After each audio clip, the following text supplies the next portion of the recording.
Buenas noches, buenas tardes a todos en Europa, en Ecuador y en cualquier otra parte del mundo. A quienes nos acompañan conectados en la plataforma de Zoom y a quienes nos ven a través de Facebook Live, un abrazo y bienvenidos. Desde el Enlace Latinoamericano Europeo, les agradecemos mucho por colaborar con nosotros, participando en este conversatorio. Asimismo, a todo el equipo de trabajo que está haciendo esto posible. Un cordial saludo a nuestro compañero Cristian González. Mi nombre es Dayana y me encuentro en España. Él le da la más cordial bienvenida a este espacio y es un honor poder tenerlo con nosotros, con el tema, la necesidad de una sociedad civil y activa. Perdón. Cristian es militante de la organización revolucionaria Revolución Ciudadana, también pertenece a la organización política y social Bulla Zurda, participa en el espacio de comunicación alternativa, popular y libre Nuestro Americano, fue dirigente estudiantil, líder comunitario y realizó estudios en psicología clínica y sociología. Dicho esto, ahora le paso la palabra a Cristian, recordándole que cuenta de unos 20 a 25 minutos para presentar y entre 15 a 20 minutos para responder las preguntas. Bienvenido y tiene la palabra, Cristian. Muchas gracias, estimada Dayana. Quiero primero empezar agradeciendo por la gentil invitación de Bélgica aquí a este espacio de enlace de enlace latinoamericano, europeo. Me parece que es fundamental poder romper las barreras a través de estas herramientas que creo que hoy por hoy son excepcionales y útiles, ¿no? En función de que podamos tener todos los elementos también afianzados para la construcción de nuestra organización, de las organizaciones.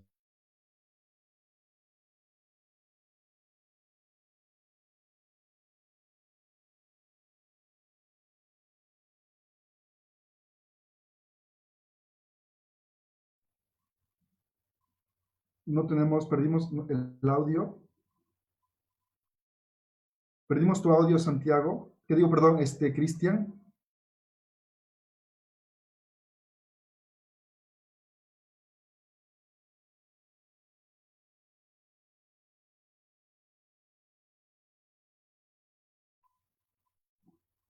Okay. En este momento acabamos de tener un problema de audio y video con nuestro panelista. Vamos a esperar unos minutos hasta que se vuelva a reconectar. Estamos recuperándote, Cristian. Probemos nuevamente. Sí, hola.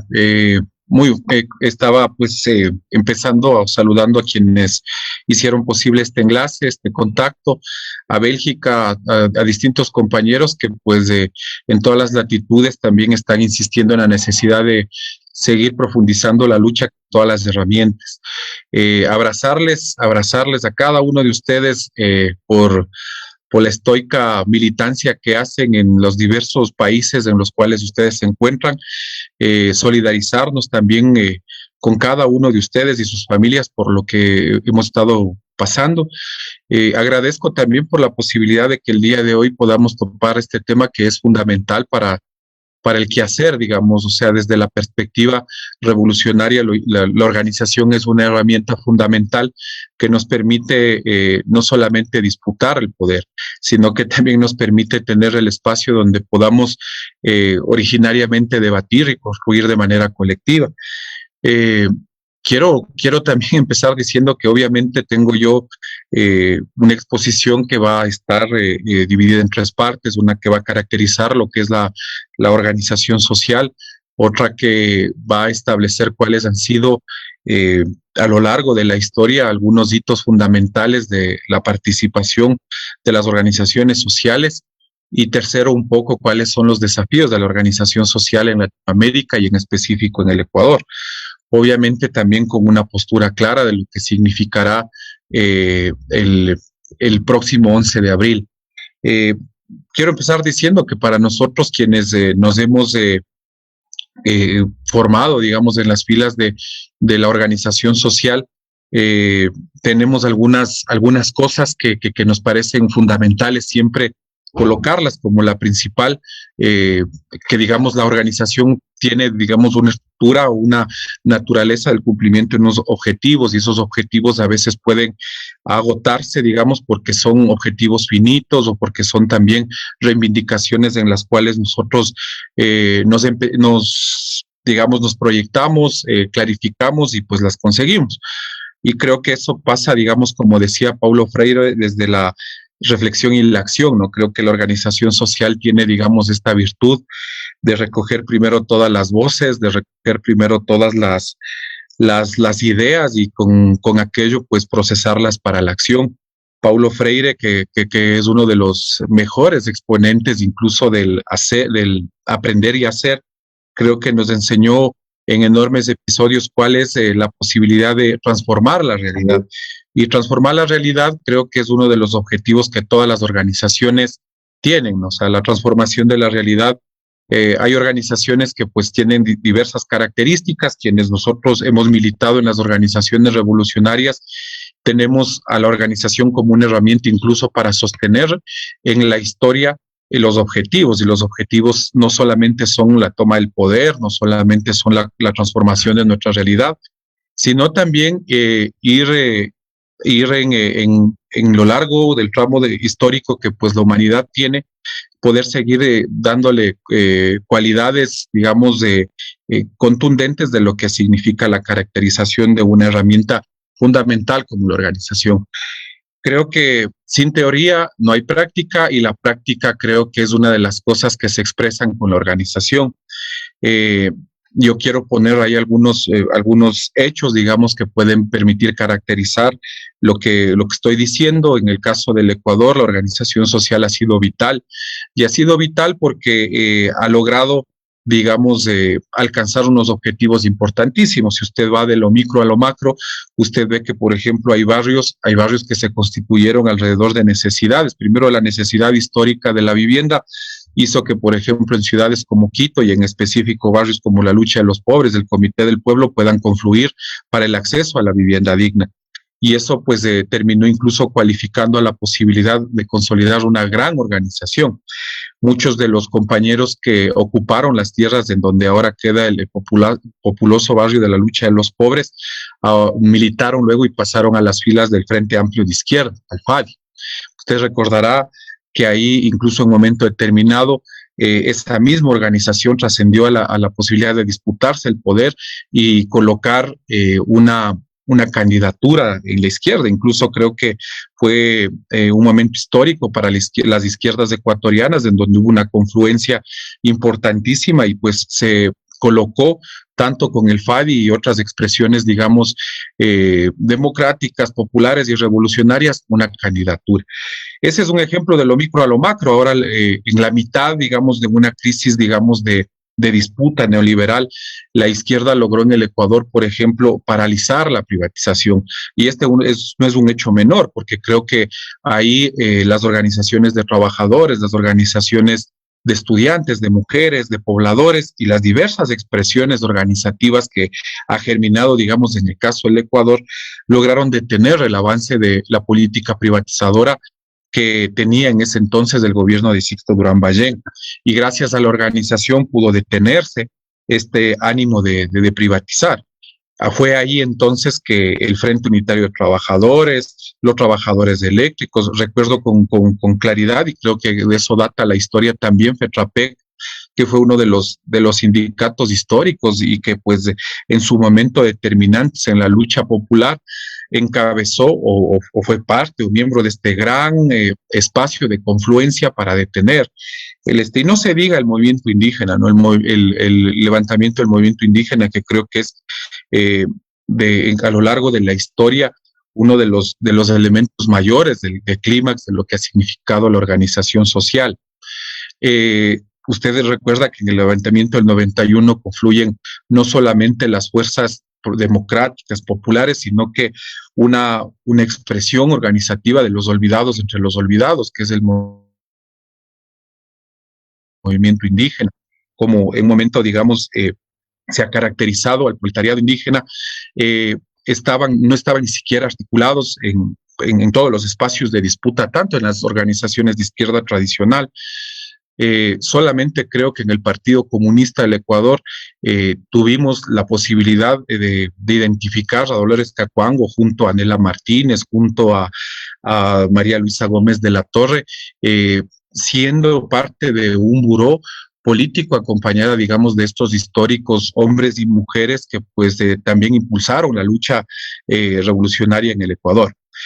Creo que ha sido vital esos roles. Pongo, por ejemplo, en el 91 además decía que el aparecimiento del movimiento indígena, de la organización indígena y de lo que significó luego los siguientes pasos de la necesidad ya de disputar el poder a través de un instrumento político que pues ahora tiene pues un alistmo y para qué sirve la organización.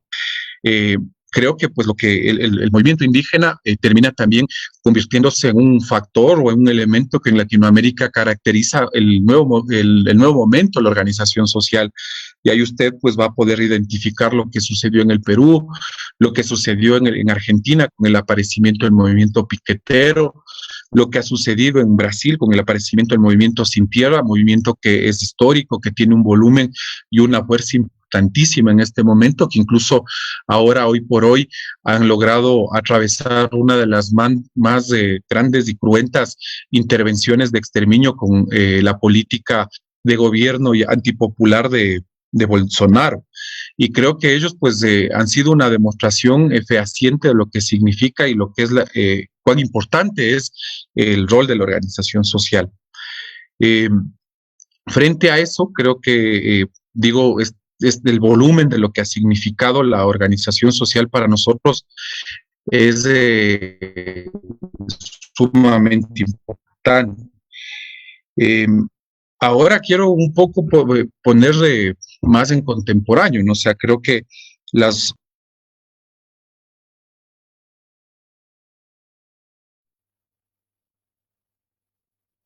las organizaciones sociales, las organizaciones, digamos, revolucionarias, contribuyen, digamos, al desarrollo de conciencia, que creo que es una de las cosas fundamentales. Creo que debe de caracterizarse en función de aquello, si es que no existen objetivos y que no están atravesados por la construcción colectiva, puede carecer de toda de toda condición ética, o sea, porque creo que a diferencia de las organizaciones de distintas afluentes y distintos espacios y experiencias, creo que las organizaciones revolucionarias de izquierda, progresistas, democráticas y populares y patrióticas, creo que tienen claridad respecto a cuáles son los opresores. Entonces, creo que es fundamental que pues tengamos esta comprensión. Eh, Creo que ahora, si bien es cierto, estamos de cara a asumir una decisión histórica que en el marco de lo que viene sucediendo en Latinoamérica va a ser fundamental el rol de las organizaciones sociales y de la organización.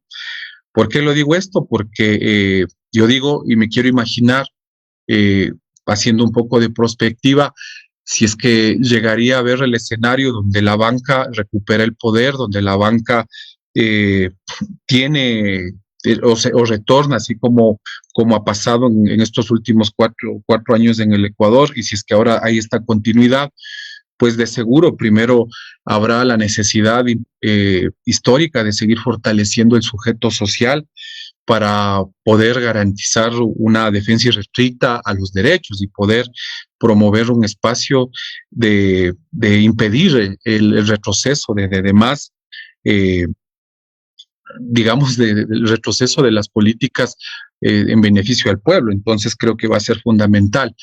Y creo que va a ser fundamental porque creo y estoy convencido, en función de lo que ha venido pasando, sí, creo que y estoy convencido que después de que se ha presentado este informe de la Defensoría del Pueblo, que nos parece a nosotros importantísimo, creo que si es que el informe dice que sucedió es por la aplicación de medidas antipopulares, creo que si es que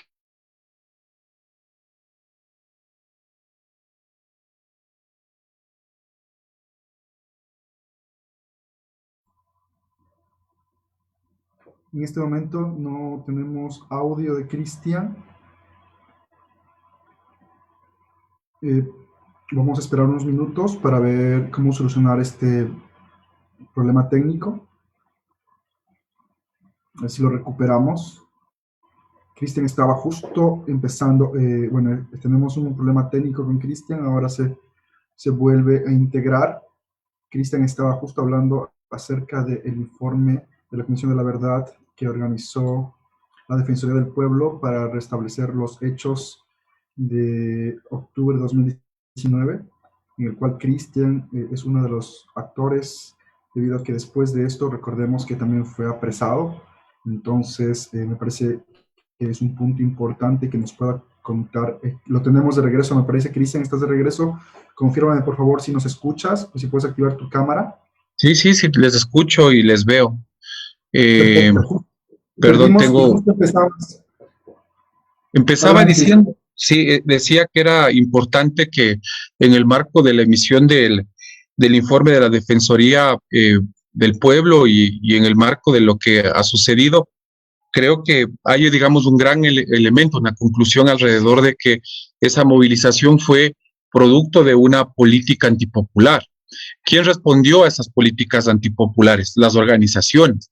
¿Qué organizaciones? Organizaciones que tradicionalmente se han opuesto al esto. Si es que no hubiese habido organizaciones como la de los transportistas, como el movimiento indígena, como las mujeres, los estudiantes, los trabajadores y la ciudadanía en general, se hubiese implementado, digamos, un ahogamiento, un aniquilamiento o una política de exterminio. Y creo que las condiciones fueran mucho más cruentas en la actualidad en el país. Si es que eso no ha pasado, y decía que si es que, ¿cuál va a ser el rol de la organización social si es que llega a tener, si nuevamente se llega a reelegir la banca y sus representantes en el gobierno? Probablemente se repitan algunos octubres, probablemente se repitan algunos hechos de violencia y masacre. Yo digo, si es que el resultado y si es que el gobierno queda en las manos o se reelige el gobierno a través de Lasso, seguirán habiendo más octubres, creo que habrá un incremento de femicidios, creo que habrá una profundización en la crisis tanto social y económico y política del país. No creo que se salga del libreto el Fondo Monetario Internacional, y si es que eso llegase a pasar, entonces será importante entender el rol de las organizaciones, de la necesidad de tener una organización que tenga claridad en sus objetivos, que tenga unos principios y que esos principios pues sean un motor que articulen los esfuerzos colectivos que correspondan para seguir de frente y de cara a lo que significará ese momento. Pero si es que el escenario es que hay un cambio de timón y si es que gana en este caso Andrés Arauz, consideramos que el rol de las organizaciones sociales y de la organización es más importante aún. Y más importante aún, ¿por qué? Porque no las organizaciones sociales, primero, no deberán bajar la guardia, ¿sí? Segundo, deberán ocupar todos los espacios de poder para concretar objetivamente el poder y tener un ejercicio pleno de aquello, porque no solamente basta ganar las elecciones, digamos, son una parte fundamental, pero no son el todo. Creo que en ese sentido, quizás hay que explicar también, o sea, que estamos viviendo un momento en donde ha habido una profunda crisis, digamos, de las organizaciones, de todas las organizaciones. O sea, únicamente o sea, es importante que ningún proceso histórico se sostenga desde la acción del Estado. O sea, esto es, digamos, una primera idea, ¿sí? Y que si bien la acción del Estado es legítima, es necesario que históricamente, imprescindible que la sociedad organizada tenga que asumir también una parte fundamental en el proceso de transformación. Y esta es la de sostener el ámbito del ejercicio del poder del proceso. Entonces, ¿qué quiero decir con esto? Quiero decir que no las organizaciones no tienen que ser, digamos, no tienen que ser solamente observadores, no tienen que ser solamente, no solamente tienen que estar, digamos, acompañando, y dedicándose a tareas, digamos, de activismo político per se. O sea, me refiero a que no solamente acompañe movilizando al respaldo, sino que tiene que haber un ejercicio del poder en el proceso. Y cuando se refiere al ejercicio de poder, lo que tiene que decir es que el poder no necesariamente, como decía, es ganar las elecciones en primera instancia y que sin duda es un paso fundamental, se, pero se gana y debe de servir para controlar el Estado y el aparato estatal. Y que si es el poder, no se expresa en todos los planos de la vida, desde las organizaciones sociales, desde el aspecto territorial, desde el aspecto comunicacional, desde el aspecto de sostenimiento de las reivindicaciones históricas, de los procesos, por ejemplo, en este caso, los más empobrecidos, los sectores populares, y que por lo tanto deben implementarse en todas las formas, ¿no? Como he manifestado. Ahora, este ejercicio del poder, ¿sí? Traer al debate es muy importante y es hasta donde llegue el Estado es un proceso de transformación. Eh, y las organizaciones y su participación decantarán a que caracterice también el proceso. O sea, el proceso va a ser popular, va a ser nacional, va a ser democrático, va a ser participativo. Si es que ese proceso va a tener esas características, entonces el rol de las organizaciones deberá ser también fundamental.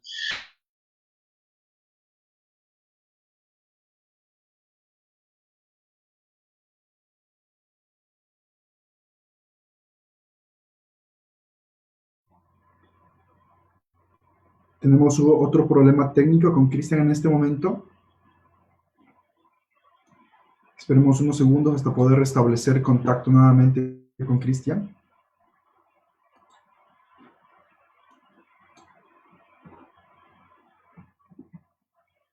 Cristian nos estaba explicando sobre el rol fundamental que tienen las organizaciones sociales dentro del trabajo político, del quehacer político en un país.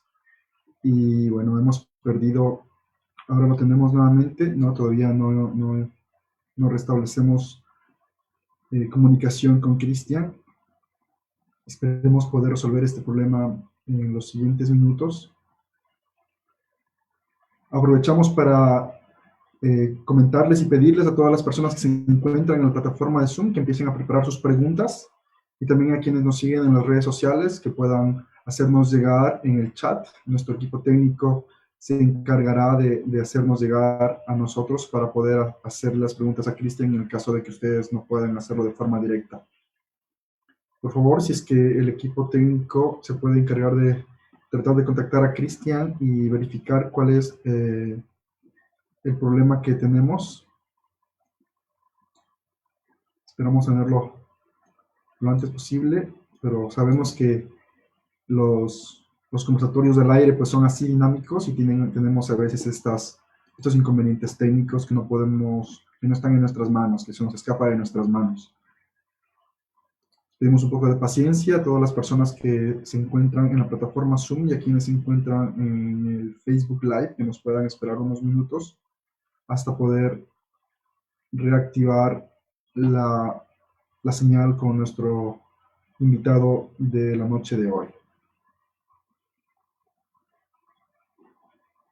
No tenemos todavía.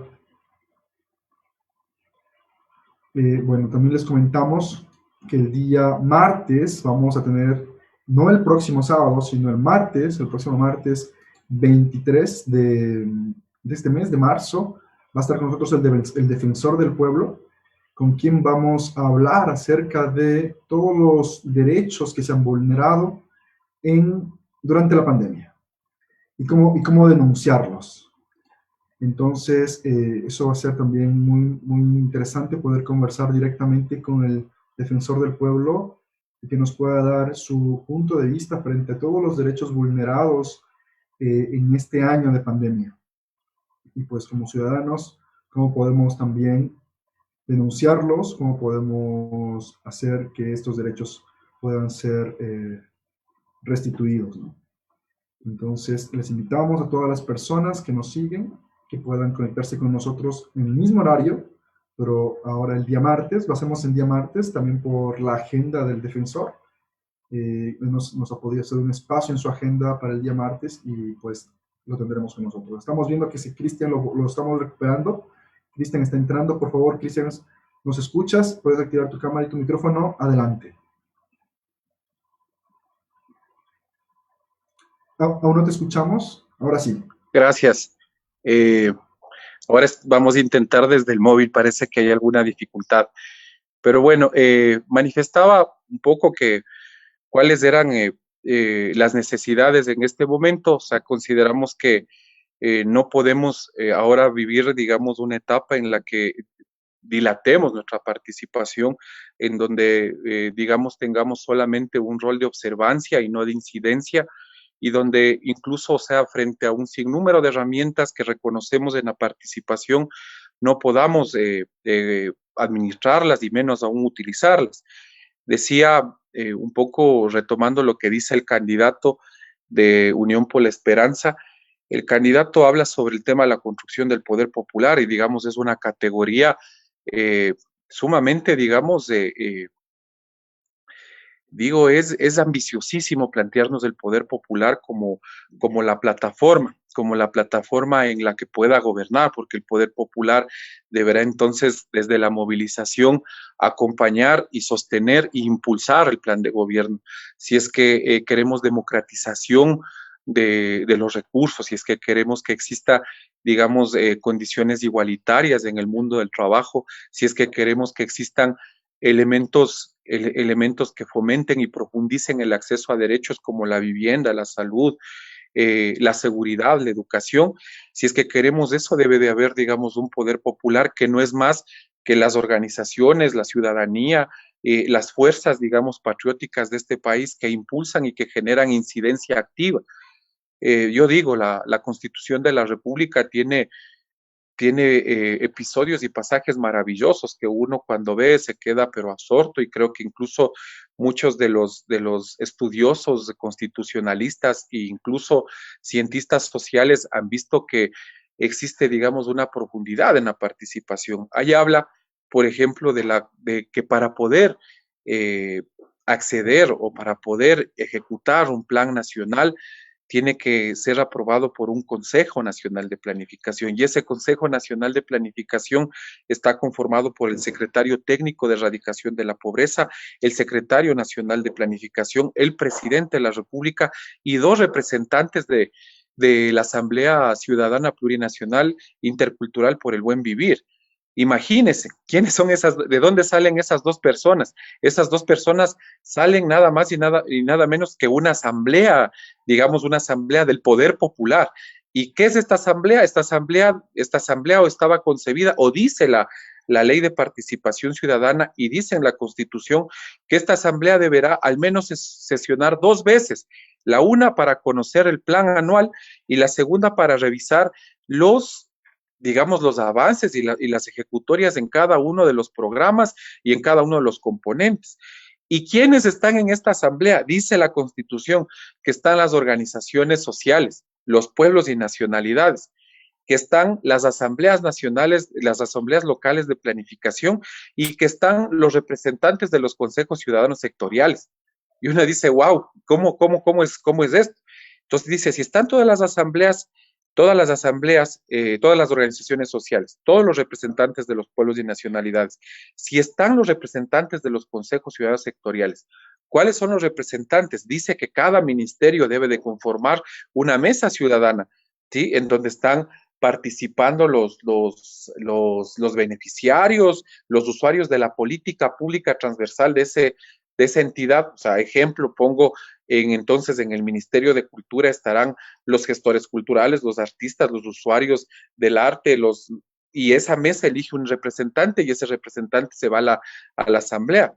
No, dice bestial. ¿Y qué son las asambleas locales de planificación?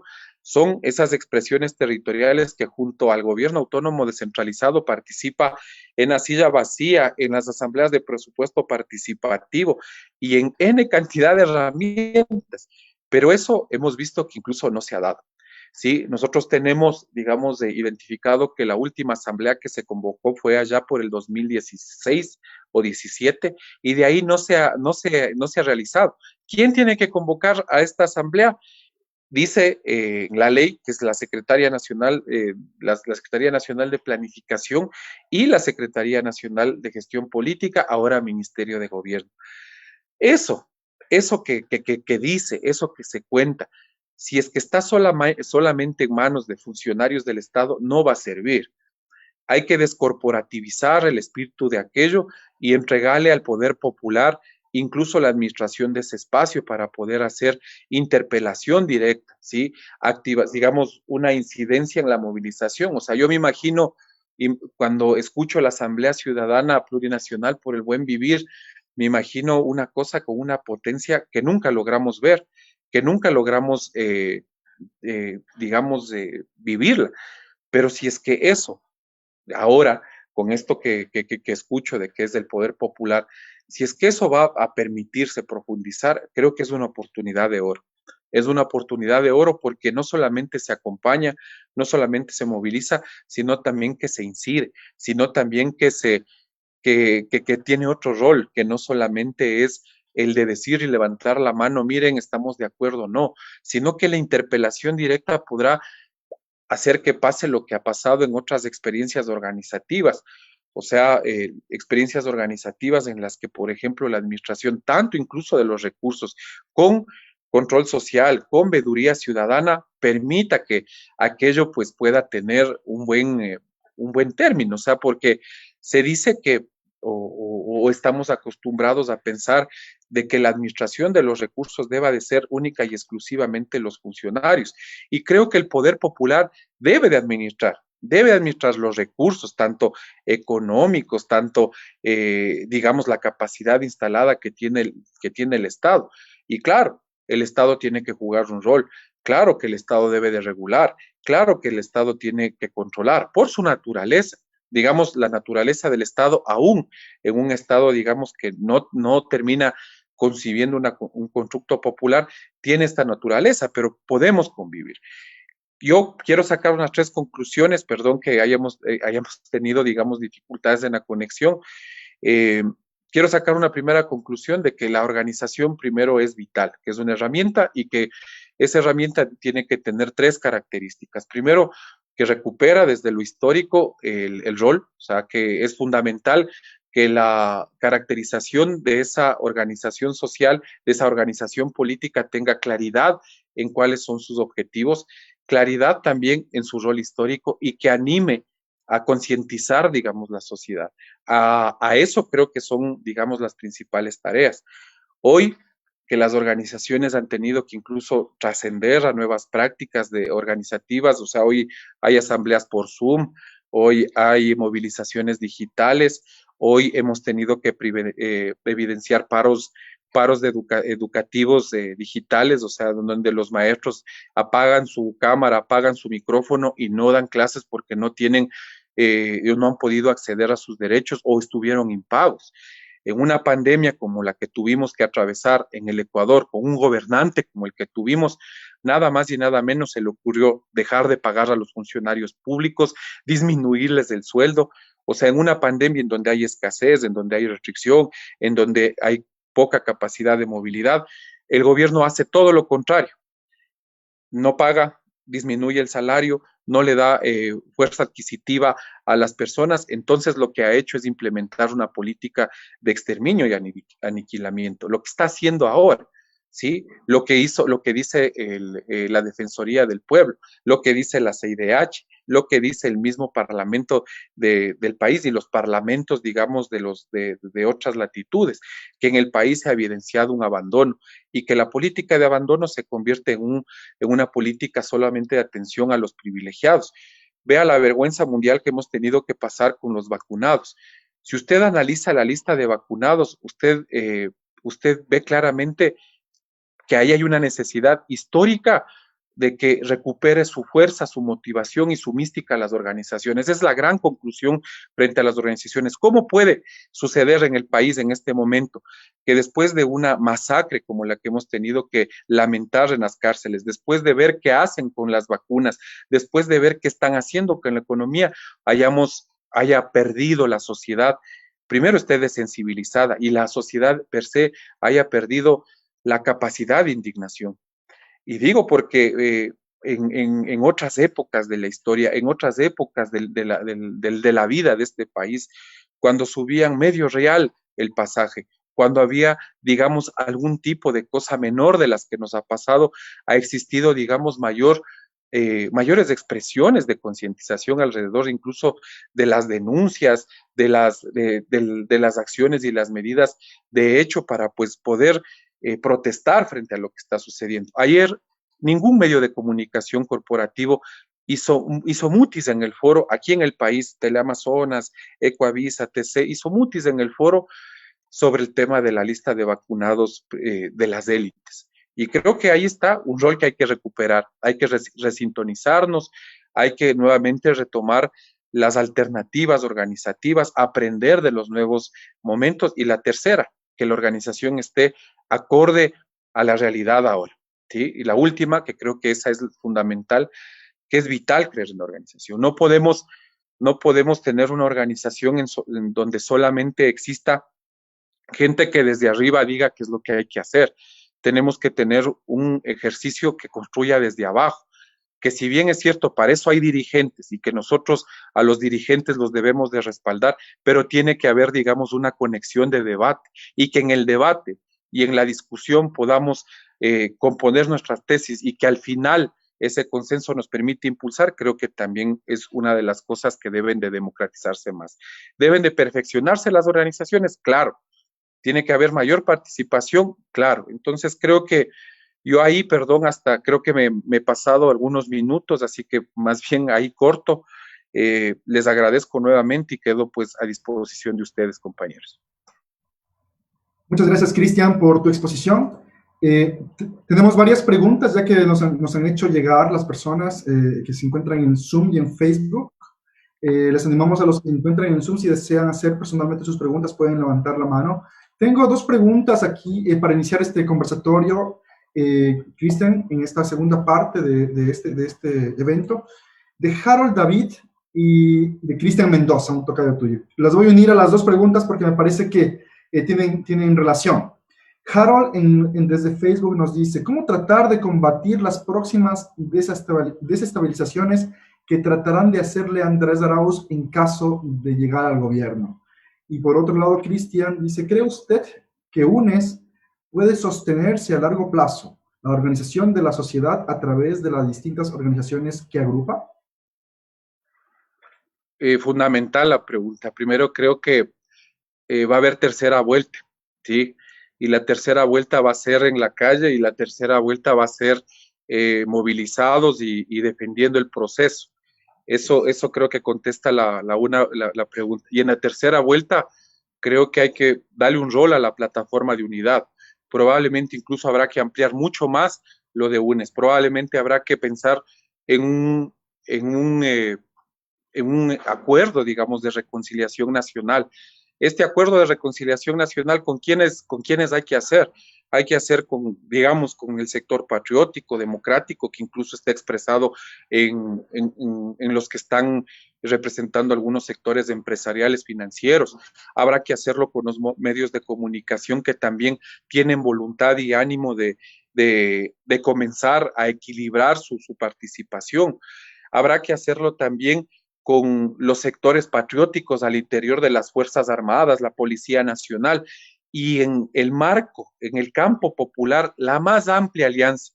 En el campo popular, los pueblos y nacionalidades, las mujeres, los jóvenes, los campesinos, los estudiantes y los trabajadores, creo que tienen que encontrarse, primero, no en una candidatura, sino tienen que encontrarse en un programa de defensa de la vida, en un programa de la defensa de vida para que haya vacunas para todos y no solo para los ricos, en un programa de defensa de la vida para que los hospitales puedan servir para atender a las personas que se están muriendo en sus casas, en un programa de defensa de la vida para que haya empleo y en un programa de defensa de la vida para recuperar la seguridad. No podemos vivir en el pánico de una narconovela.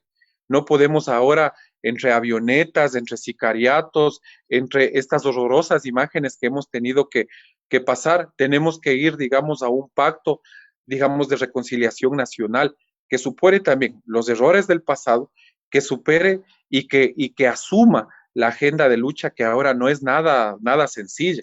Quien sea, y que espero yo desde mi posición política, que espero que sea el candidato de UNES quien lidere no la tendrá tampoco fácil. Y claro, será importantísimo que haya una movilización social permanente que acompañe sus decisiones que van a ser complicadas, pero que van a tener que ser tomadas junto al pueblo y en la inmensa mayoría. Muchas gracias, Cristian, y gracias también a Cristian Mendoza y Harold por sus preguntas. Tengo dos preguntas de parte de Ernesto Nieto, que nos hizo llegar también por internos estas preguntas, y las voy a unir también, porque me parece que también tienen relación. Dice, ¿cómo evitar que el informe de la verdad sobre los crímenes de octubre se conviertan en una cacería de brujas que extienda una cadena de persecución interminable? Esa es la primera pregunta. Y dice, ¿qué enseñanzas te deja a ti el haber sido un preso político? ¿Qué mensaje le enviarías al país después de esa experiencia? Primero, creo que la idea de la venganza es un término que no se debe de utilizar. Sí, yo después de la lectura del informe de la Defensoría del Pueblo, decía en mi cuenta de Twitter que yo no quiero que le pase a nadie, a ningún ecuatoriano, ni a mi adversario político. Quiero que le pongan carros afuera de la casa, que le intervengan el teléfono, que le pongan 60 policías en la casa, que le torturen, que le incomuniquen, que le alejen de su familia, que le bloqueen sus cuentas, que no le dejen salir de su país, que le pongan grillete, que le priven de su libertad, que le amenacen de muerte, que además de eso le hagan toda la propaganda que le hacen en los medios de comunicación. Todo eso no quiero que le pase a nadie, ni a mis adversarios políticos. Y para que eso suceda, primero creo que hay que tener, digamos, claridad de lo que significa justicia y venganza. Lo que nosotros queremos, o sea, lo que en mi caso, muy personal, lo que yo quiero es un proceso justo, ¿sí? Que se haga justicia. En mi caso, yo sigo, digamos, involucrado en un proceso en donde todavía, o sea, estoy privado de libertad porque tengo grillete electrónico, prohibición de salida del país, prohibición de enajenación de bienes, tengo bloqueo de cuentas, tengo que hacer una presentación periódica, y eso quiero que en un juicio justo, en donde haya un proceso adecuado, se dé las garantías procesales y las garantías y mis derechos se respeten. Eso es lo que para mí es que haya justicia. Creo que yo, por ejemplo, en mi caso muy personal, después de que he tenido medios de comunicación, periodistas, personas individualmente a través de las redes sociales que me han acusado, me han injuriado, yo no le he puesto una sola querella, una sola querella. A mí me acusaron de ser el depositario de una cantidad, digamos, colosal de dinero. Solamente eso, solamente esa injuria debería haber sido una causal para que yo emprenda procesos judiciales contra los periodistas, contra el propio fiscal, y yo no lo he hecho. ¿Sí? No lo he hecho porque lo que yo creo es que, como dice Ernesto, a quien además le mando mi enorme abrazo, y mi admiración imperecedera, pues tengo el gusto de conocerlo, eh, porque si no va a continuar esta cadena interminable de persecución. Y el país lo que necesita ahorita es vacunas, trabajo, ¿sí? Que se recupere la economía, eso es lo que necesita. No creo que necesita que tengamos una incesante e interminable proceso de persecución.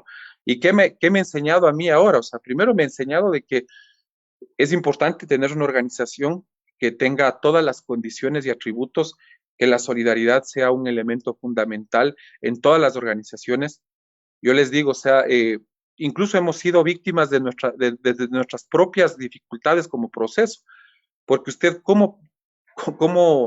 Yo les decía a algunos amigos, ¿no? O sea, es totalmente sorprendente que en el país las fundaciones, las ONGs, los colectivos de derechos humanos, solamente por tener mi posición política, no se hayan pronunciado, a pesar de que saben de que es injusto, a pesar de que saben de que no tuve garantías procesales, a pesar de que saben que se violentó el debido proceso, a pesar de que saben que tuve una detención arbitraria.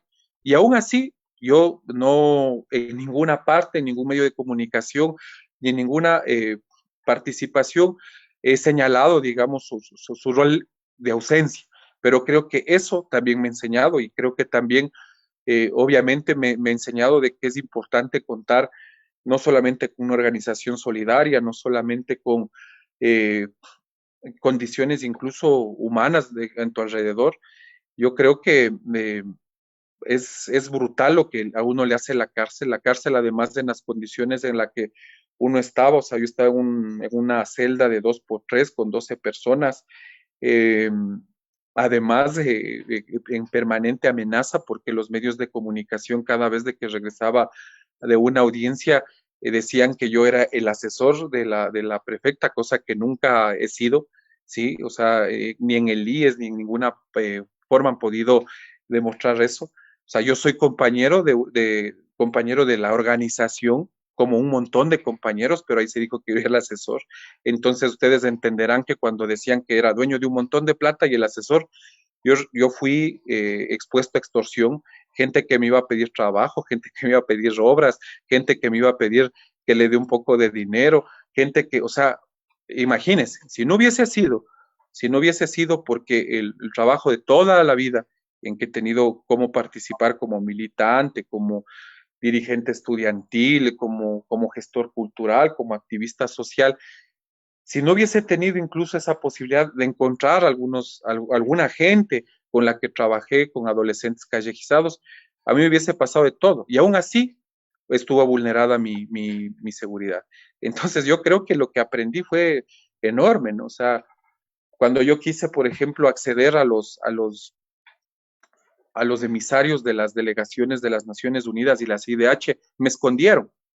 Sí, me escondieron y no me dejaban, no me dejaron tomar contacto, sino es porque hice en la una escándalo y en la otra porque el delegado, que era un delegado de las Naciones Unidas argentino, sabía que yo estaba preso ahí y le exigió al director que me deje hablar, me permitieron hablar 3 minutos. Pero creo que todo eso tiene que darnos a nosotros buena cuenta de que no puede volver a pasar. A nadie se debe de perseguirle ni por sus ideas, ni por su ideología, ni por su posición política. A mí me persiguieron por ser de izquierda, por ser correísta y por tener la posición política que tengo. Por eso, o sea, y creo que pues ha sido un enorme aprendizaje, ¿no? En este proceso interminable de formación permanente. Muchas gracias, Cristian. Primero que nada, también nosotros desde este espacio nos solidarizamos contigo. A algunos de nosotros nos ha pasado lo mismo en otros espacios también, exactamente por las razones que dijiste al final. Hemos sufrido persecución y eso no debe pasar en un país civilizado, en una nación civilizada no puede suceder ese tipo de cosas. Más bien todo lo contrario, lo que pasa, lo que está pasando en el mundo es que esa diversidad mismo es un signo de fortaleza de las naciones, porque lo que hace es desarrollar pensamiento crítico en sus ciudadanos y poder discutir, poder elevar los debates, poder participar, y eso definitivamente es lo que nos hace falta en lugar de estar silenciados en nuestros países, ¿no? Muchas gracias y nos reiteramos nuestra solidaridad contigo, Cristian. Tenemos 2 personas ahora que nos han pedido participar. Por favor, Marta y luego Santiago van a hacerte preguntas de forma directa. Sí, muy buenas noches, Cristian, y muchas gracias por tu exposición y mi solidaridad absoluta también contigo. Mi pregunta va hacia el tema que nombraste, la reconciliación. Bueno, hay gente que se muestra abierta, hay grupos, organismos, organizaciones, quizás incluso hasta dijiste quizás de la prensa también. El país necesita sanación. ¿Cómo se llega allá? ¿Cómo se llega a ese proceso de sanación? Hay muchas heridas, pero asimismo vemos también el peligro, que es lo que muchos ven, el peligro de otra traición. Entonces, esa es mi pregunta. ¿Cómo llegamos allá? Normalmente se necesita mediadores cuando hay 2 partidos y que miren, o 2 grupos que hayan tenido problemas y que necesitan reconciliarse. ¿Cómo llegamos a ese proceso de sanación?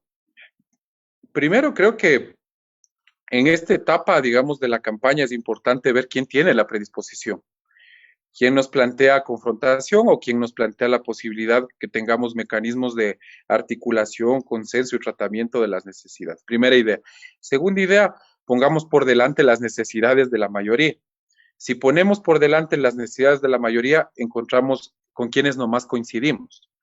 O sea, si es que la necesidad de las vacunas es una enorme coincidencia con todos, entonces tenemos un primer acuerdo. El segundo acuerdo, si la necesidad del empleo es un tema de todos, perfecto. Si el de la educación nos encuentra con los estudiantes, las federaciones, tenemos otro acuerdo. Y creo que ahí sobre la mesa deberíamos establecer, digamos, los mínimos para garantizarle condiciones dignas a la mayoría. Y creo que en la concepción, digamos, de cristalizar ese objetivo está la posibilidad de la reconciliación. Digo, no hay paz si no hay justicia. Y la justicia se traduce en el acceso a derechos, la justicia es trabajo, la justicia es acceso a la vacuna, y gratuita además, ¿sí? La justicia es eso. Y si es que no entendemos eso, entonces, pues, lo que queremos es tener un interminable enfrentamiento. O sea, si es que, yo le digo, si es que Moreno se hubiese dedicado, o sea, hubiese dejado de perseguir, hubiese probablemente hecho un hospital, hubiese probablemente hecho una escuela, o probablemente hubiese hecho alguna cosa en favor del pueblo. Y como se dedicó 4 años a perseguir, ¿sí? La gente no tiene trabajo, la gente está en condiciones, digamos, pero paupérrimas y cada vez se profundiza más la crisis. Yo creo que esta dicotomía, digamos, del enfrentamiento a la sociedad y todo va a ser superada con, digamos, la más amplia apertura de diálogo. O sea, cuando usted ve que, o sea, yo digo una cosa y aprovecho para decirlo, o sea, tiktokizar la política es sinónimo de que se esté escondiendo por debajo los temas trascendentales de la política. ¿Sí? Y ahora al candidato de la banca le ha dado hipteriasis, ¿no? Entonces anda con zapatos bonitos, ya mismo se pone arete, ya asomará con un tatuaje. O sea, si es que solamente se trata de eso, de ganar una campaña, entonces creo que tenemos un problema, porque la banca, el candidato a la banca, Lazo, nos garantiza, él sí nos va a garantizar persecución, con él sí no creo que vaya a haber reconciliación, porque usted vea, los vacunados serán sus futuros ministros. ¿Sí? Los vacunados serán sus emisoras que defenderán día a día la gestión de ese, que ojalá no sea ese gobierno. Entonces, creo que está clarísimo lo que hay que hacer, creo que está clarísimo y además si usted ve en la otra candidatura que hay el ánimo de articulación con los sectores populares, de todo el bloque popular, con los trabajadores, ¿sí? Con los pueblos y nacionalidades. Hay una insistencia imperante de trabajar con los pueblos y nacionalidades, con el propio movimiento indígena. Se convoca de manera frontal a las bases de las organizaciones indígenas, a las organizaciones incluso de base, y de manera frontal a decir que vamos a construir el Estado plurinacional, artículo 1 de la Constitución de la República, la sociedad, el Estado plurinacional y la sociedad intercultural. Eso pasa con reconciliación, escuchándonos, ¿sí? Y escuchándonos es reconociéndonos, y reconociéndonos significa que al otro sí tenemos deudas históricas, sí tenemos cosas que no se han hecho y que también debe de haber, digamos, estos procesos que sean primero, o sea, que sean de lado y lado. O sea, como se dice mismo en el movimiento indígena, Randy Randy. ¿Sí? Y en ese Randy Randy creo que ahí está la solución del tema. ¿Es difícil? Sí es difícil. Sí es difícil, sí es enormemente difícil al interior mismo de las organizaciones, al exterior, pero yo creo que más o sea, yo creo que la sensatez va a primar. Yo creo que nadie en el país va a decir, vean, hagamos una reunión mejor para ver a quién le perseguimos o hacemos una reunión para ver cómo solucionamos lo de las vacunas. O sea, yo creo que si es que le ponen así a las cosas y si ponemos gráficamente será las vacunas lo primero y lo más sensato, o sea, es básico. ¿Sí? Entonces, eso, mi querida Marta, un abrazo. Muchas gracias, Marta, por la pregunta y gracias, Cristian. Santiago, por favor, adelante.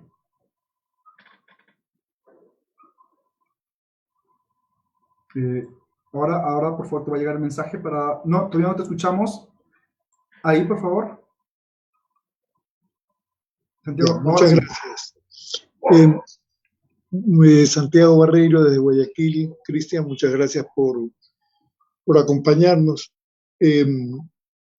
Definitivamente la democracia cada 4 años es una ilusión que nos han vendido. O sea, eso no es democracia. Entonces coincido contigo en que la participación activa es lo que se está buscando, ¿no? La participación cotidiana, todos los días. El otro día tuve una reunión con alguien muy claro en este tema y yo le decía, ¿cómo vamos a evitar, me preguntaba, cómo vamos a evitar que la tradición del triunvirato Lasso Nebot Moreno se vuelva a repetir? Y me respondió algo que lo veo de nuevo contestado contigo, pero quisiera un poquito más de claridad. Con las bases. Me dice, con las bases. Solamente cuando las bases verdaderamente gobiernen, no va a volver a haber una traición. Cualquiera, ¿no? Entonces la pregunta es, ¿cómo se implementa eso? Organización territorial, política, social. ¿Cómo se puede crear estas bases que gobiernen de verdad? Primera pregunta. Y la segunda, para no alargarme, tendría como 10, porque realmente el tema es interesantísimo, pero me voy a saltar al segundo. Vamos a suponer por un momento que se crearon estas bases y estas cosas. No tenemos un riesgo de que a través de medios, a través de lo que yo le llamo las florindas, que son las que aprovechando un crecimiento económico, de repente se vuelcan contra el gobierno, como le ocurrió a durante su gobierno con mucha de la clase media que se creó a partir de los que salieron de la pobreza, y más que nada medios y los medios hegemónicos, los medios manipulados, no pueden ellos estas bases formarlas. Yo pienso que van a tener mucha fortaleza, pero de todos modos se puede virar la opinión de la gente a través de estas manipulaciones. ¿Qué opinas tú de ese segundo punto? Gracias. Bueno, muchas gracias, querido Santiago. Un gusto saludarte. Comienzo desde el último. O sea, creo que primero la principal tarea creo que es resolver lo del 11 de abril. Y resolver lo del 11 de abril es una de las ejecutorias más importantes que vamos a tener en las últimas décadas. La segunda cosa que hay que pensar es cómo llegamos a cristalizar el 11 de abril a favor de la mayoría. Y ahí pudiera estar la primera posibilidad de encuentro de cómo se caracteriza nuevamente la estructuración de las organizaciones. Y creo que cómo llegamos, entonces hay que ver cómo en las campañas, cómo en los momentos ahora de articulación está pasando eso. Si solamente es clientelismo, si solamente es la firma de unos manifiestos estériles, si solamente es saludos a la bandera, o es realmente discusiones y acciones programáticas, en donde el uno y el otro se compromete no solo a cumplir y el otro no solo a acompañar, sino que se comprometen a construir. Creo que ahí, digamos, tenemos una primera señal. Si no hay esa señal, entonces no puede haber al otro día, o sea, yo no creo mucho en eso de que al otro día después de la victoria nos ponemos de acuerdo. Ahorita debemos de comenzarnos a poner de acuerdo. Ahora debemos de comenzar a sanar incluso las disputas internas. Ahora debemos de comenzar a tener la amplitud necesaria, la apertura, a tener el nivel, digamos, de reconocimiento de que hay otras luchas que solamente las nuestras, de que hay la necesidad de seguir fortaleciendo la organización con criterios, digamos, sobre cómo atacamos las 3 dimensiones de la opresión, ¿sí? El patriarcado, el capitalismo, ¿sí? Y creo que si es que entendemos las 3 cosas, si es que atacamos las 3 dimensiones de la opresión, ahí creo que tenemos un primer reencuentro, ¿sí? Digo, el patriarcado, el capitalismo y el imperialismo, las tres coincidencias que deberíamos tener. Y en esas 3 coincidencias creo que puede haber previas en donde puedan ya caracterizarse y desplegarse. O sea, hay tareas y hay tareas. O sea, ¿cómo? Si la organización no es capaz de defender su voto en las mesas de las juntas receptoras del voto, menos aún será capaz de sostenerla en la calle en una ofensiva de la más media comunicacional, de los empresarios y del sector financiero digamos, aliado a la embajada. Si no podemos eso. Entonces, y creo que lo siguiente es la utilización adecuada de la Constitución. Hay las herramientas, o sea, por ejemplo, dices, hay un bloqueo comunicacional, perfecto, obvio. Al otro día deberíamos implementar la aplicación de esa ley que dice que el 34% del espacio radioeléctrico le pertenecen a las organizaciones comunitarias. Y ahí, en donde le entregas la voz a la gente, pues puedes primero comenzar a romper el cerco mediático, a construir y a educar, a formar y a pues seguir, digamos, abrazándonos, ¿no? O sea, no es ni cooptación, no es ni un tema de adoctrinamiento a la gente, sino que podamos sintonizar todas las luchas. O sea, yo creo que cuando todas las luchas se juntan, hay la posibilidad incluso de poder entender la importancia de lo que tú dices. Romper el cerco mediático aplicando el 34 de la ley. O sea, dices, ¿cómo acompañamos desde las bases? Ocupando en todas en todos los niveles la participación. Y la participación, ¿cómo? No solamente yendo a ocupar la silla vacía.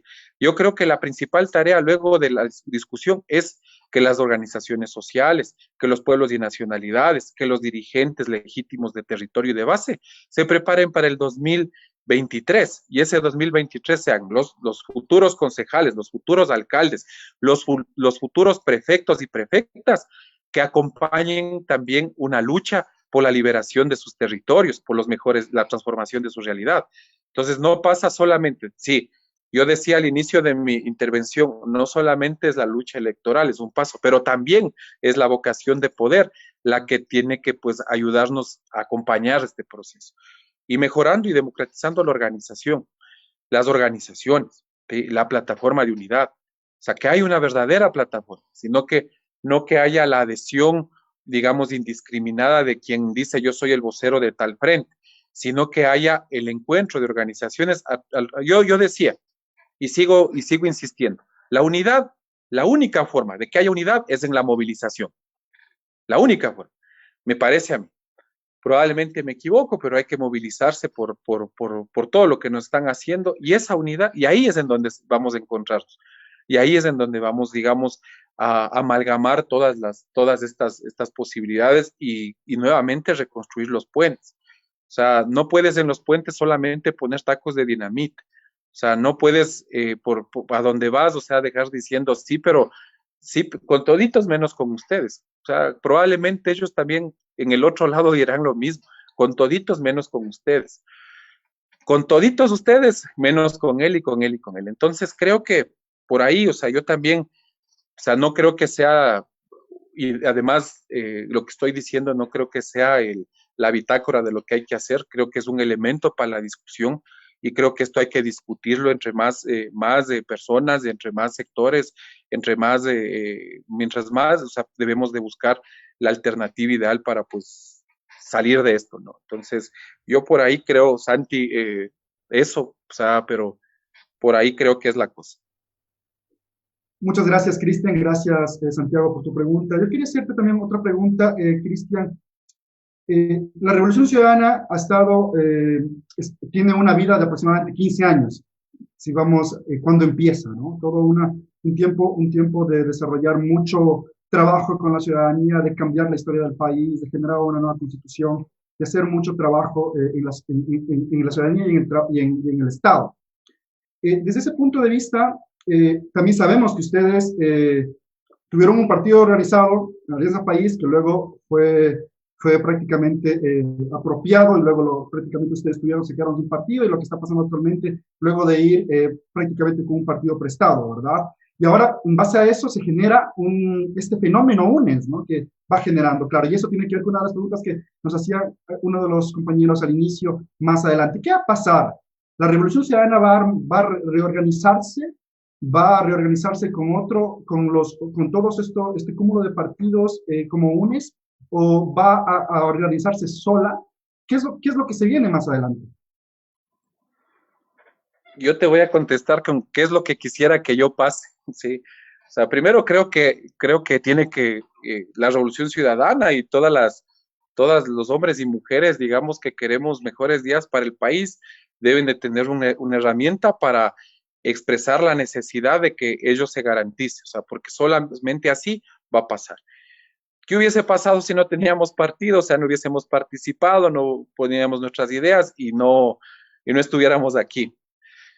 La Revolución Ciudadana, bueno, UNES, digamos, es una plataforma en este momento que en un momento determinado llegué a conocer que estaban ya 417 organizaciones de todos los niveles territoriales, de primero, segundo, tercer grado, organizaciones de hecho y de derecho, organizaciones políticas entendiendo Centro Democrático, a Fuerza Compromiso Social, la lista 1 y 5.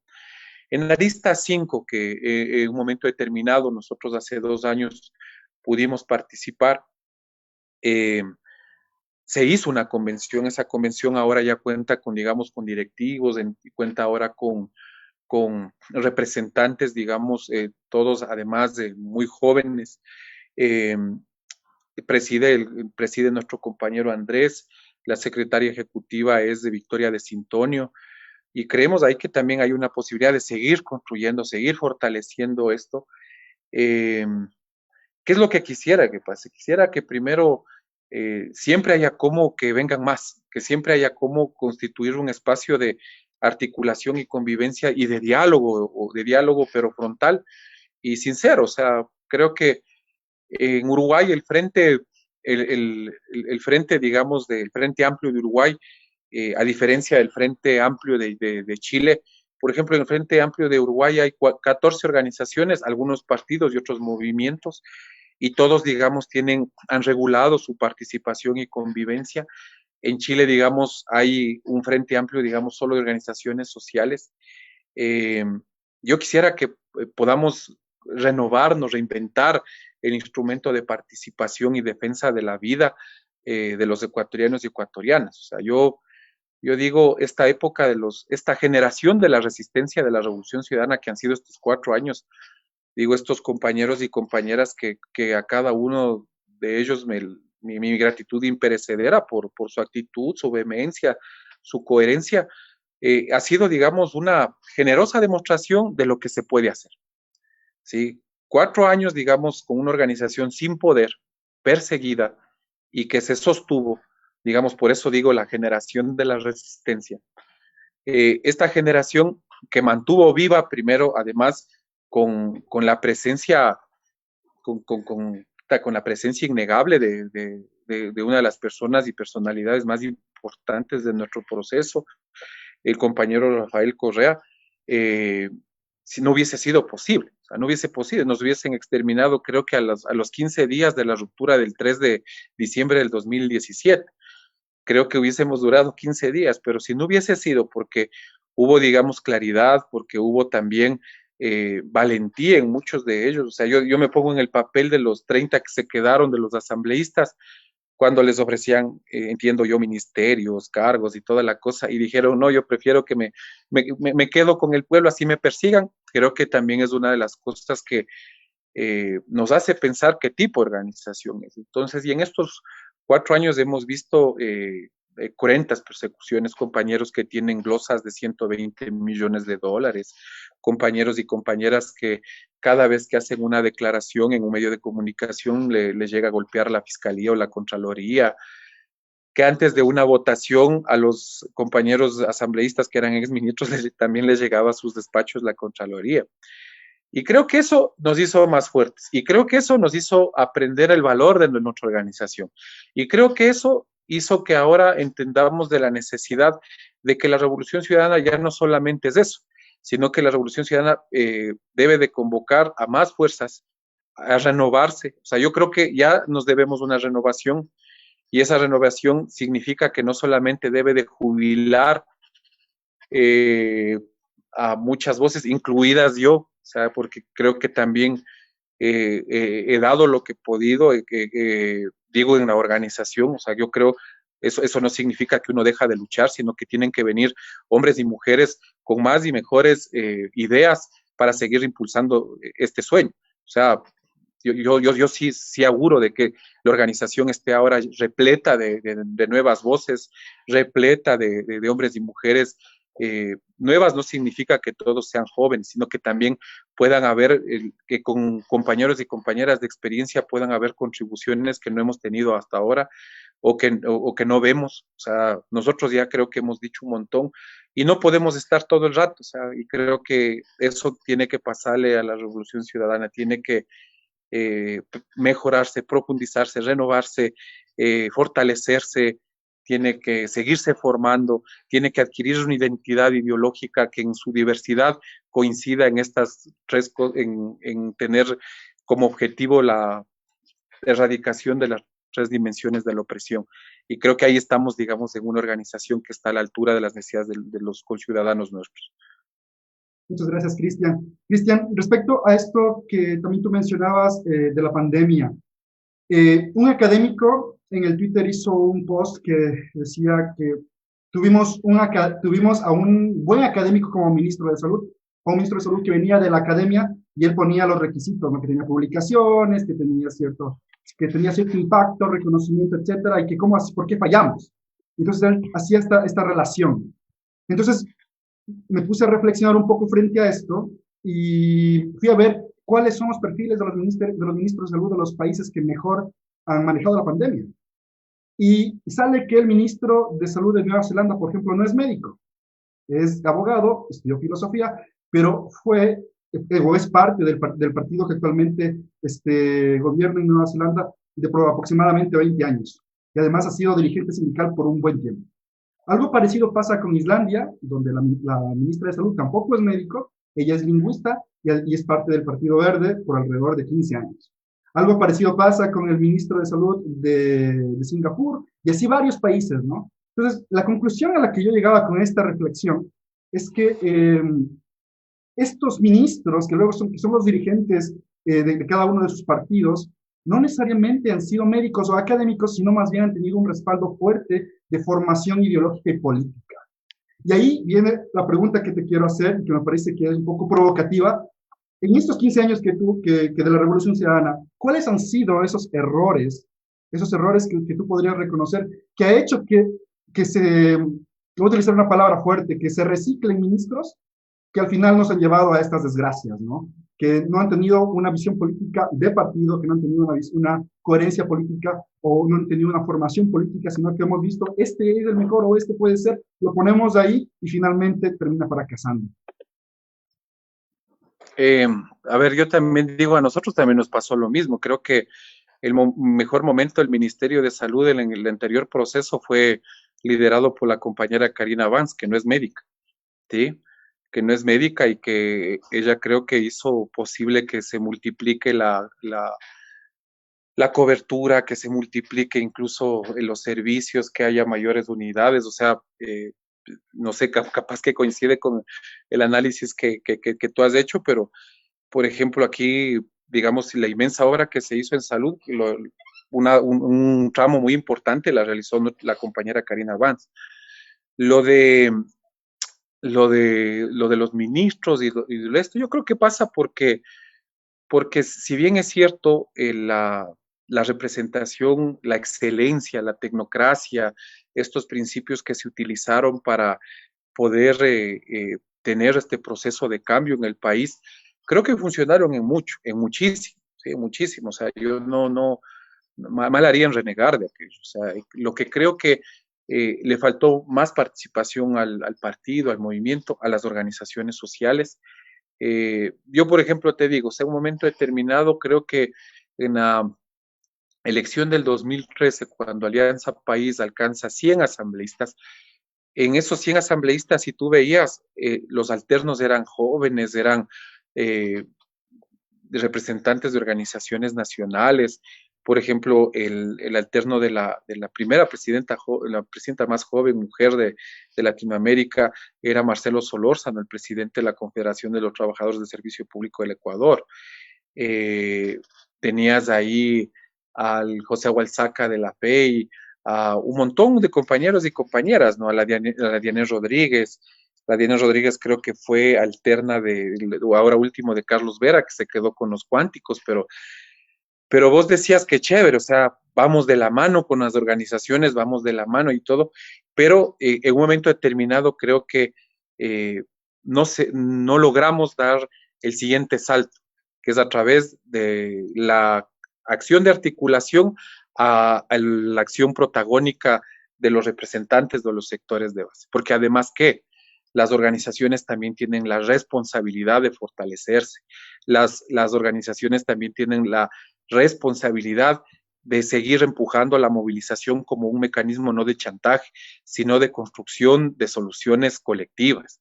O sea, si vos vas acompañado de toda una movilización a decir, este es el nuevo código de trabajo, compañeros y compañeras trabajadores, seguro tendrás un 1 de mayo apoteósico, tendrás una cosa en donde todos nos reconocemos, claro, en un proceso de, o sea, todos tienen que estar representados, empresarios, trabajadores y el Estado, pero si es que eso lo haces de manera unilateral, dejando ausente al principal actor, que es el beneficiario de esa política pública, creo que ahí se cometen errores.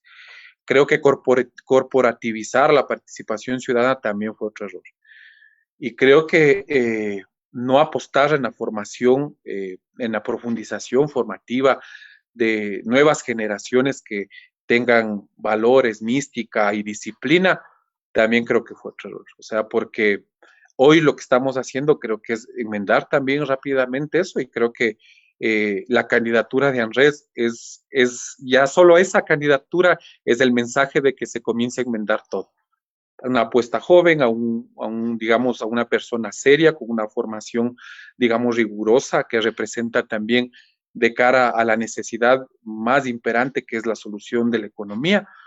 Entonces, creo que ahí también están, digamos, parte de los primeros pasos de resolver también los errores que se cometieron. Muchas gracias, Cristian. Tenemos una pregunta más de parte de uno de nuestros personas, o ya no está aquí, no sé si lo pasaron, está dentro como panelista. Sí, ¿verdad? Perfecto. El señor Albornoz, me parece que es la persona que estaba levantando la mano. No sé si es que aún lo tenemos en sala, si le podemos dar audio.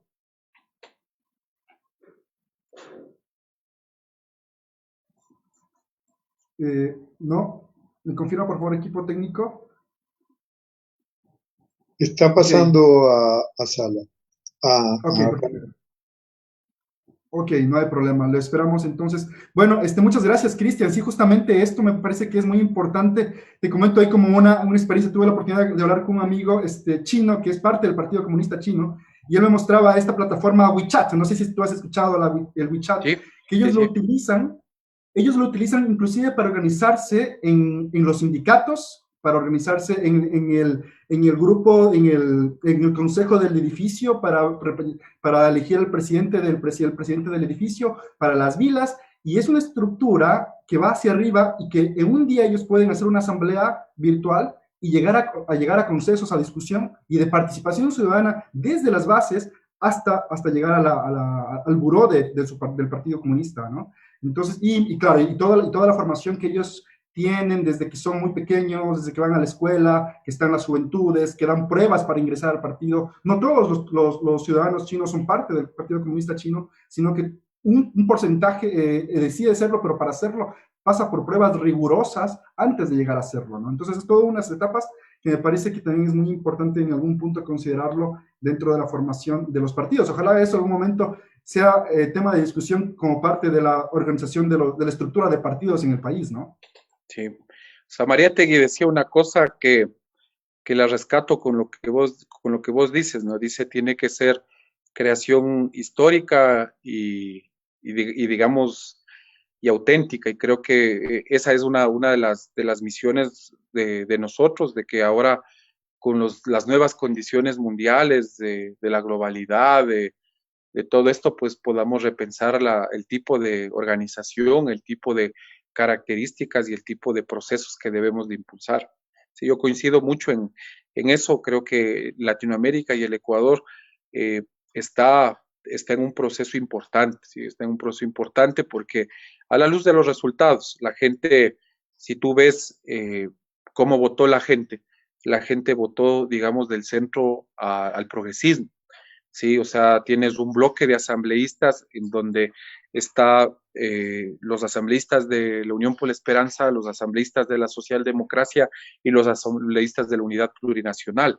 eso hace de que, digamos, hubo una votación a nivel nacional a ese sector. Ese sector, digamos, ahora tiene que al país responderle con lo que ofrecieron, ¿sí?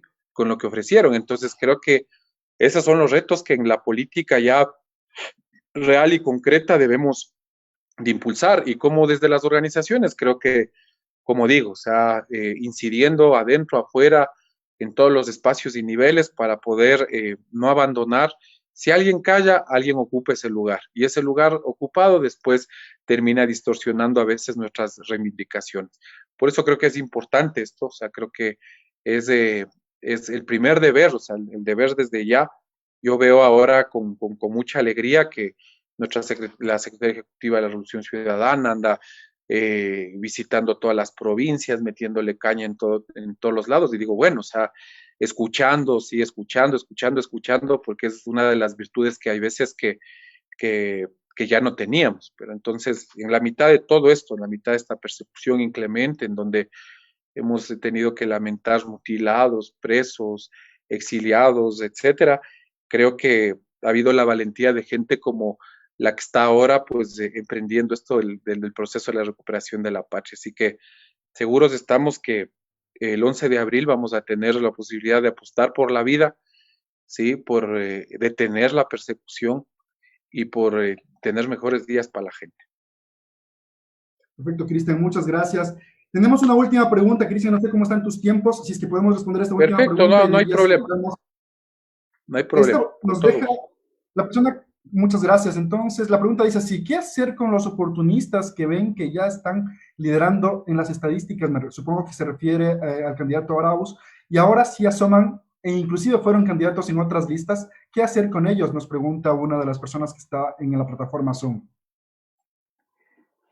Te digo yo qué haría. O sea, yo les abriría la puerta,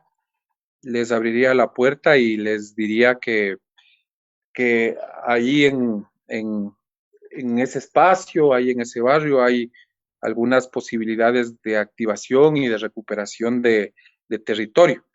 Yo creo que tienen todo el derecho de reconocerse en nuestro proyecto político y que pueden incorporarse, pero que creo que ellos deben de entrar en un proceso, digamos, de recuperación también de su espacio. O sea, creo que es como en todo. O sea, no creo que lo que sí yo me molesta mucho de que ingresen y de primeras le quieran poner al frente a dirigir, ¿no? O sea, eso no creo no creo que deba de ser así. O sea, creo que debe de más bien de permitirse, o sea, permitirse, porque además solos no somos suficientes. O sea, yo también digo, o sea, imagínense lo que estamos aprendiendo. Estamos aprendiendo de que la gente que está viniendo ahora, muchos de los que están viniendo son jóvenes, y también muchos de los que están viniendo son gente que estaba en otros partidos.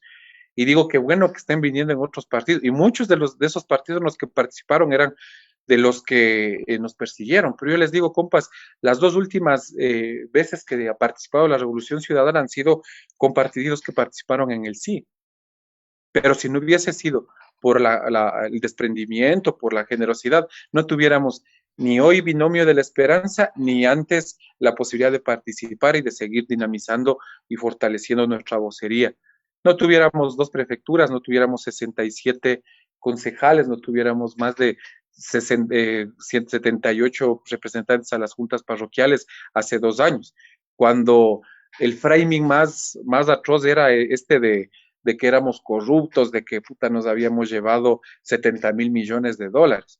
O sea, si no hubiese sido por eso, creo que también creo que debemos de nosotros tener una visión más panorámica de las cosas. Sí, o sea, yo estoy de acuerdo con, o sea, entiendo, digamos, el leitmotiv de esa pregunta cuando dice qué hacemos con los oportunistas. Mi mamita, digo, es una señora bien sabia, una luchadora incansable, mi mamá.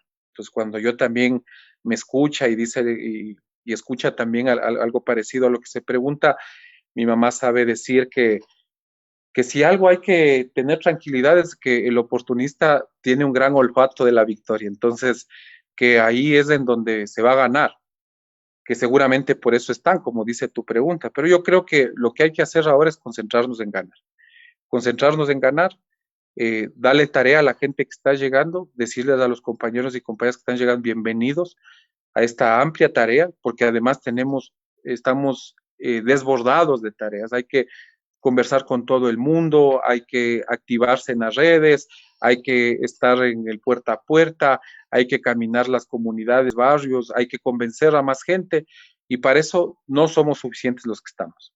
Y si es que está viniendo gente y nos va a venir a ayudar a esto, perfecto. Sí, seguramente habrán muchos que querrán venir a dirigir. Ojalá que entre todos, sí, entre todos, el poder popular de la organización detenga ese oportunismo al interior de la organización. O sea, bienvenidos, o sea, pero ahí digo, o sea, sí habrán etapas y etapas para que cada uno vaya cumpliendo y asumiendo el rol que le corresponda como buenamente está pasando. O sea, yo digo, hay jóvenes en este momento valiosísimos en la organización, tenemos unos talentos, pero importantísimos. O sea, imagínense en el ejército de becarios que tenemos, imagínense. O sea, yo no tuve la suerte de ser becario ni de poder especializarme en ninguna especialidad en el exterior, pero tenemos un ejército, pero hijo de madre, lo mejor de lo mejor. Y esa puede ser la primera cosa que nos ayude a renovar esto, el primer, digamos, elemento y sector que nos ayude a renovar esto. Y ellos no han incurrido ni en oportunismo, ellos no han incurrido ni en rompiendo nuestras filas. Sí, o sea, lo que hay que cuidar es eso, o sea, hay que cuidar que el ingreso de esta gente nos rompa, o sea, a la estructura, y para eso, para que no se rompa esto, hay que seguirnos formando, ¿sí? Para que la gente sepa decidir, para que la gente diga, yo estoy en este espacio organizativo, me quedo por su práctica decente, por su honestidad demostrada, por su coherencia, por su despliegue y acompañamiento al proceso, y no me voy con el que me está ofreciendo un puesto, ¿sí? Me quedo yo, digamos, en mi trinchera de lucha. Entonces, para eso hay que seguir profundizando y acelerando la formación. Estamos ahorita en campaña, ¿también se puede hacer formación? Claro, claro que se puede. Y creo que es deber de todos, ¿sí? Todos estamos vigilantes de que, al menos digo yo, de manera personal, vigilantes de que no exista aprovechamientos de personajes o de alguna cosa. Bienvenidos todos nuevamente, pero bajo estas condiciones. Muchas gracias, Cristian. Te pido disculpas porque habíamos hecho la última pregunta, pero vemos que Edmundo Albornoz ya volvió a ingresar a la plataforma. Edmundo, le vamos a dar la palabra, por favor, le pedimos que sea lo más breve posible con su pregunta, porque estamos en la recta final. Muchas gracias, adelante. Sí, muchas gracias. Yo no sé si me he perdido, digamos, me caí salí de la plataforma un momento. Pero bueno, se refiere al tema anterior acerca de la recuperación del papel de las organizaciones sociales y de los partidos que hablaba el compañero. En referencia, digamos, a la conciencialización, digamos, de las bases. Yo hablo desde Suecia, acá tenemos una experiencia bastante buena, que yo creo que por eso una pregunta para el compañero, a ver si hay la posibilidad también, digamos, de conseguirse en el Ecuador seguir esa experiencia de otros países. Acá en Suecia tenemos ya más de 100 años, 108, 109 años, una organización que está apoyada por medio del Estado, por medio de los municipios, por medio de las direcciones provinciales, que ha funcionado como, no escuela, digamos, porque la pueden organizar quien sea.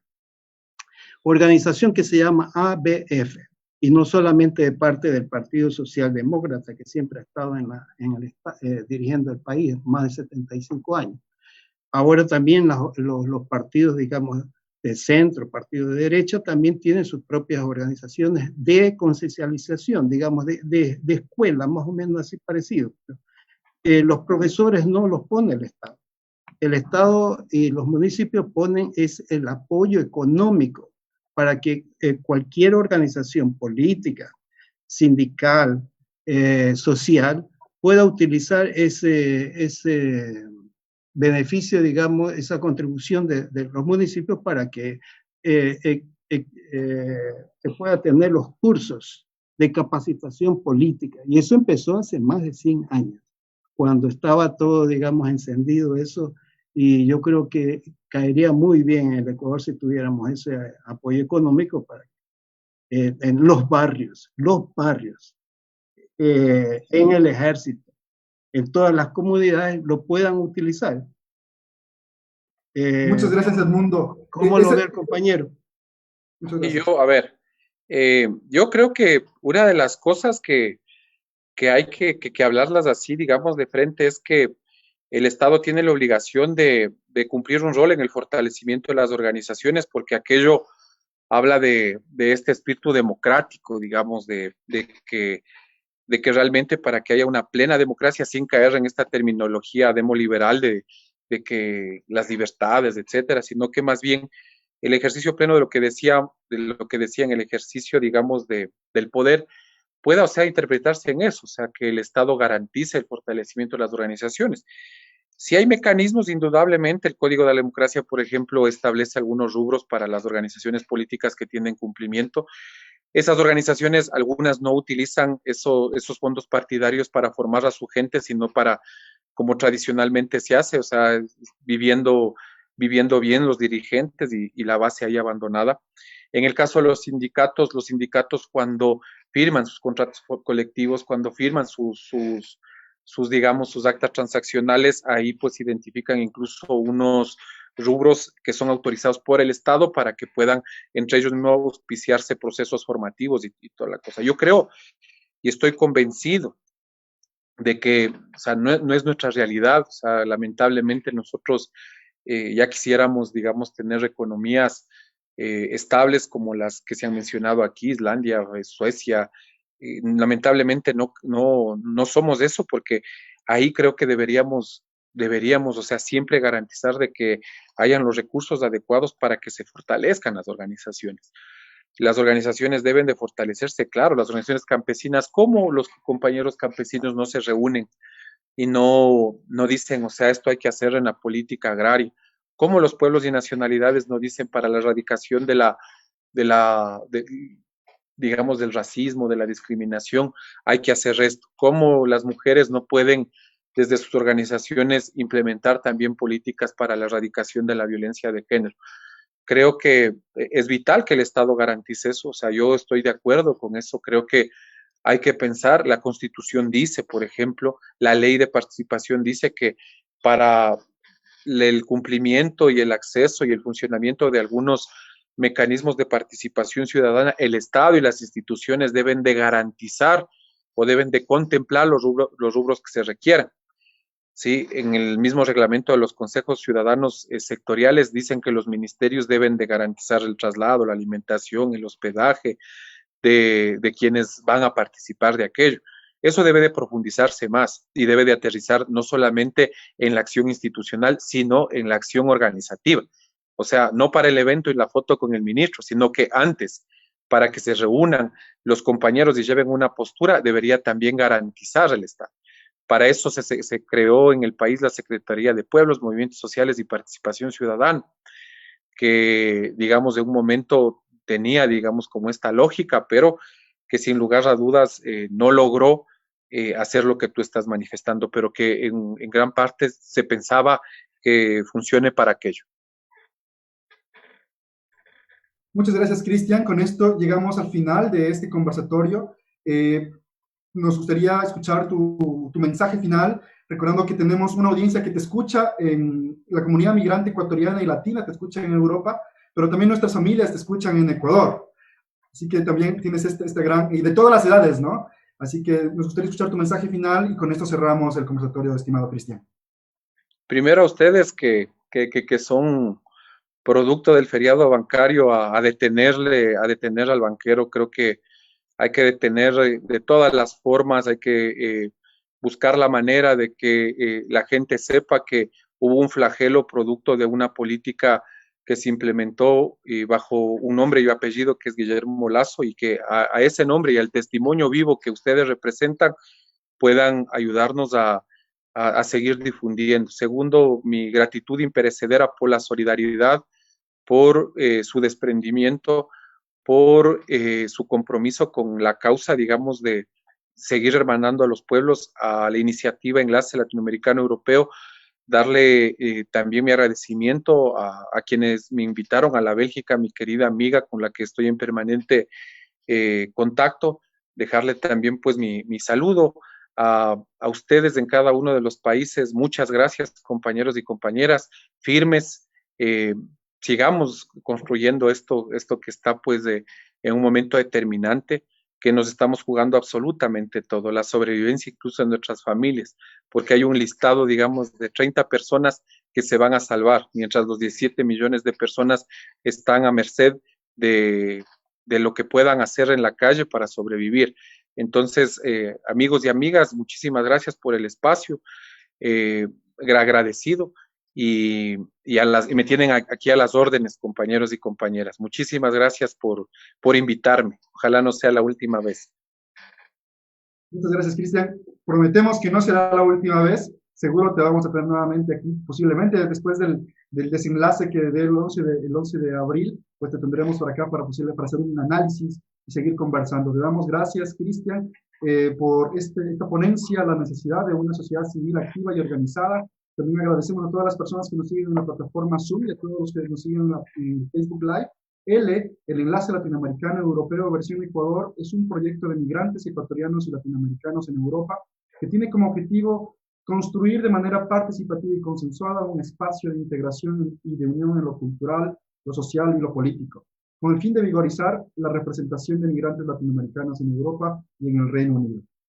La próxima semana, bueno, no la próxima semana, este martes, el martes 23 de marzo, en el mismo horario que ha sido este conversatorio, tendremos a Freddy Carrión, el defensor del pueblo, con quien hablaremos de los derechos vulnerados en medio de la pandemia y cómo denunciarlos. Nos parece a nosotros, a él y al enlace latinoamericano europeo, que es un tema muy importante toparlo también para continuar con esta discusión de cómo la sociedad civil organizada puede continuar defendiendo y reclamando sus derechos.